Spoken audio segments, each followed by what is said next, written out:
La invasión rusa de Ucrania cumple 3 meses, 92 días de combates que siguen sacudiendo las relaciones internacionales. Recientemente, Suecia y Finlandia solicitaron su entrada a la OTAN. Sin embargo, lo que debería haber sido una victoria estratégica para la alianza se ha topado con el rechazo por parte de Turquía, lo que cierra la puerta a una adhesión relámpago, ya que es necesario el voto unánime de los aliados. Erdogan, una vez más, echa por tierra la imagen de unidad que pretende dar Occidente. En sus últimas apariciones no ha dejado títere con cabeza, ha cargado contra Grecia, ha acusado a Suecia y a Finlandia de dar cobertura a organizaciones terroristas y por último ha revelado su intención de ejecutar una nueva invasión en Siria. Tanto Suecia como Finlandia dan asilo a diferentes círculos de opositores al régimen turco y es por eso que en su retorcida narrativa los acusan de colaborar con terroristas. No obstante, no se puede decir que la actitud de Turquía sea algo nuevo, pues quien esté curtido en el mundo de la geopolítica se habrá dado cuenta de que utilizan las crisis de forma sistemática. En cualquier caso, este comportamiento no le ha sentado nada bien a algunos de los socios europeos. Por ejemplo, el ministro de Exteriores de Luxemburgo declaraba que no se trata de Suecia y de Finlandia, sino de cobrar el precio más alto posible, refiriéndose a este comportamiento como mentalidad de bazar. Para cambiar el sentido de su voto, Erdogan podría pedir que se levanten una serie de sanciones que pesan sobre su industria militar, una condena expresa o la extradición de opositores y quién sabe si cobertura para poder invadir Siria. Otro titular que nos han dejado estas últimas 2 semanas es que el próximo 17 de julio se celebrará el referendo sobre la anexión de Osetia del Sur a Rusia. Sin sorpresas de por medio, habrá que estar atentos a las posibles reacciones, ya que esto confirma que Georgia pierde definitivamente ese territorio. Pasando ahora a revisar la situación militar en Ucrania, por primera vez en mucho tiempo tenemos que hablar de novedades en el norte. En la región de Sumy se registraron enfrentamientos en la línea fronteriza. Se cree que debido a que uno de los dos bandos intentó hacer una incursión en territorio enemigo. A esto se le suma la aparición de indicios de actividad en el norte de Kiev. El sistema de la NASA que rastrea incendios nos muestra los siguientes registros. Los rusos podrían estar incrementando la presión en estas zonas, para evitar que los ucranianos desplacen a más unidades al sureste. En el frente de Kharkov, los ucranianos continuaron presionando en dirección norte, consiguiendo alcanzar la frontera en la zona de Ternova. De forma simultánea se informaba de varias operaciones a través del río Donetsk. Días más tarde sigue sin estar claro si se trataba de una incursión para causar estragos, o si por el contrario era o es un intento genuino de establecer una cabeza de puente. Los rusos reaccionaron enviando a más tropas con el objetivo de alejar a los ucranianos de la frontera, pero su contraataque fue repelido.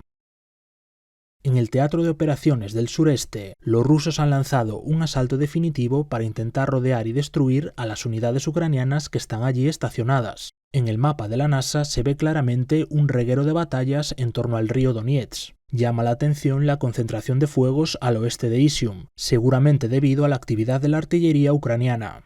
En la orilla sur del Donetsk, el frente se ha estabilizado. Los últimos ataques rusos han tenido escaso éxito y además han abandonado algunas posiciones de vanguardia. Por el contrario, en la orilla norte obligaron a los ucranianos a retirarse de la zona de Oskil, tras haber desplegado puentes flotantes en su retaguardia, lo cual amenazaba con dejarlos aislados.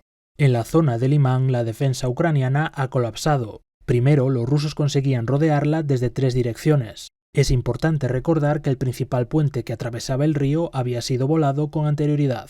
A continuación, las tropas rusas se lanzaron al asalto urbano.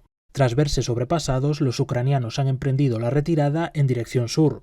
Para ello aprovecharon un puente y una presa que todavía estaban intactos. En Severodonetsk, la milicia y los rusos incrementaron la presión en sus alrededores, lo cual obligaba a los ucranianos a replegarse a las defensas interiores. Por el norte han volado un puente para frenar el avance ruso desde Mesove. Además, la aviación rusa ha dañado el puente que une la ciudad con Lysychansk, lo que afecta tanto a la llegada de suministros como a una futurible evacuación. No obstante, estos choques se quedan pequeños si lo comparamos con lo sucedido en torno a Popasna. Ya os adelantaba en el anterior vídeo que su captura dejaba tocada a la red de fortificaciones ucraniana. Bien, durante estas 2 semanas, los rusos se han abierto paso en todas direcciones, llegando a cortar la carretera que va hasta Lysychansk. Un posterior contraataque ucraniano los hacía retroceder, pero el daño ya estaba hecho. Popasna y las colinas que la rodean dan a los rusos la ventaja de la altura, con lo que la línea de suministro ucraniana se queda a tiro de la artillería. Una consecuencia directa de esta ofensiva es que los ucranianos han tenido que abandonar posiciones en el extremo sur, ya que se encontraron de repente con unidades rusas avanzando por su retaguardia.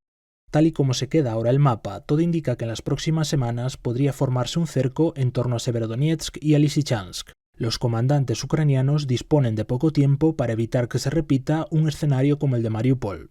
Antes de hablar sobre esa ciudad, tenemos que hacer una parada en las cercanías de Donetsk.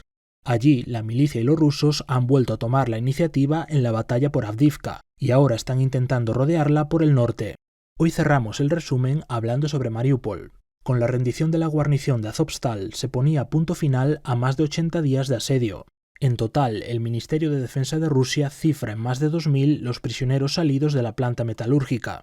Los heridos fueron trasladados a Novazovsk para recibir atención médica. El resto eran trasladados a unas instalaciones en Olenivka. Se cree que para una especie de cribado. Al otro lado de la frontera, en territorio de la Federación Rusa, se avistaron camiones del Servicio Federal de Prisiones, que presuntamente estarían trasladando a prisioneros a centros de detención en Rusia. Su destino es ahora mismo incierto. El gobierno de Ucrania ha declarado que trabaja en un intercambio, pero algunas autoridades de Rusia y del Donbass piden juicios por crímenes de guerra.